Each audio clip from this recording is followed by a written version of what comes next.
feel like you're addicted to sugar? Many people have such a fear of sugar that it's actually what is often driving their challenging relationship with sugar to begin with. And that's so understandable. Sugar tends to be demonized in our culture.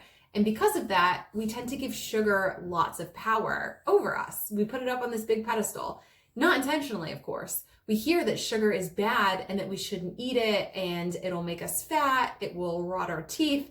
So we start referring to it as bad and telling ourselves that we shouldn't eat it because of those reasons. So we have very great intentions and it's coming from a really great place. So we then try either not to eat it or we greatly cut or limit how much sugar we eat. But we can't really do that, right? Like that never really lasts for long, longer than maybe a few days or a few weeks before the cravings start getting so strong and intense that we cave and it's an all-out sugar gorge. Then what happens is we blame ourselves, we blame our crappy willpower, crappy self-control. We don't understand how we would act in such a way when we know how terrible sugar is for us, right? Like what is wrong with us?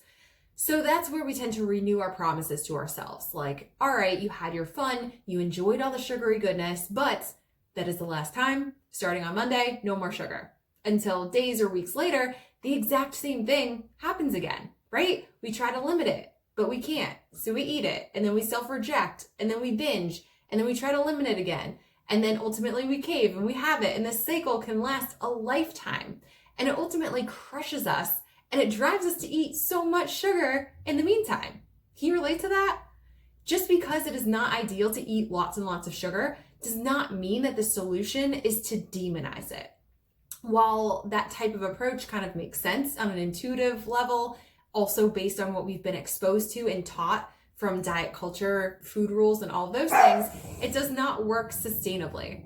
Avoiding and restricting sugar is only fueling your urge to binge on those types of foods because it goes against our biological instincts and drives.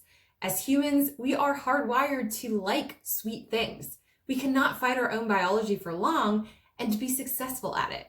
Having a healthy relationship with food and purposefully including some of those fun sugar-containing foods regularly into your diet on purpose is a game changer. It takes it down off the pedestal that we kind of put it up on initially by referring to it as bad, and that's what removes the allure around it. It removes that sense of urgency to want to eat it all the time and in large quantities. Remember, emotional health and well-being is just as important as physical.